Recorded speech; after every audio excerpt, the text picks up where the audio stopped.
So I want to talk about sadness and its purpose, and why is it there, and what purpose does it serve, and why do we need it in our lives? Because a lot of us tend to avoid particular emotions that are uncomfortable, and sadness tends to be a big one that people will avoid standardly because it does feel icky sometimes. So let's get straight into it. So in terms of the sensation of it, it can feel like something is being stripped from you almost. That's the kind of feeling that you have with sadness generally. So it is for me anyway. It's a shedding. Now, when I talk about particular feelings, particular emotions, I feel it's a particular kind of signature to them.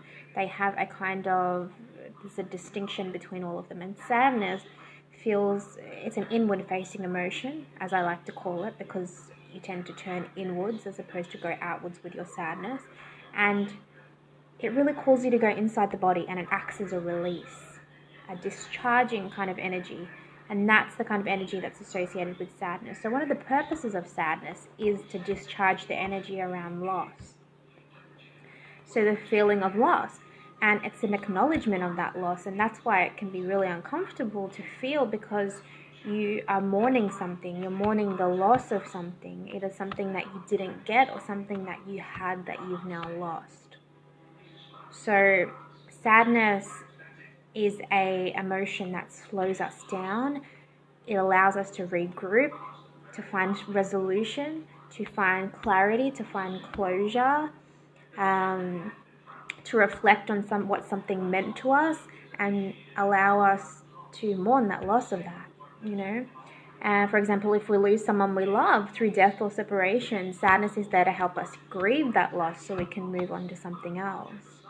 So if you have an underlying sadness within you, chances are that there's a loss there that you haven't yet acknowledged.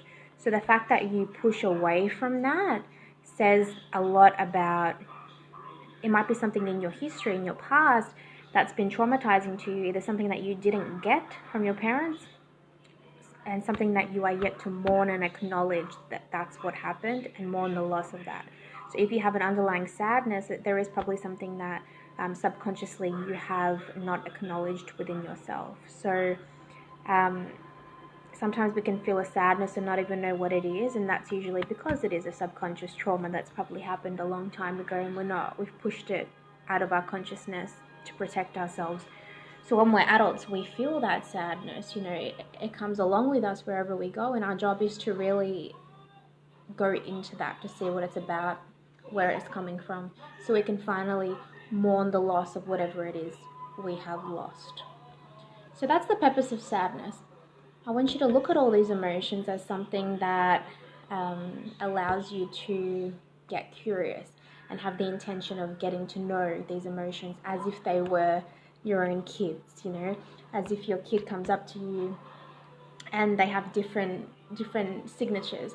One of your kids is tall and lanky, and one of your kids is short and has white hair, whatever it is. Like, they all look different, but they all mean the same to you.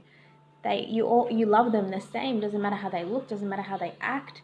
They're not treated any differently just because they have a different signature to them or a different birthmark to them. So I want you to, if you do experience sadness, perhaps you can go into that and see, try and connect with that sadness as if it were a separate person, and try and see the first time that sadness appeared, and what the first time you experienced the memory of that sadness, and what that means for you. So it can be challenging to do on your own.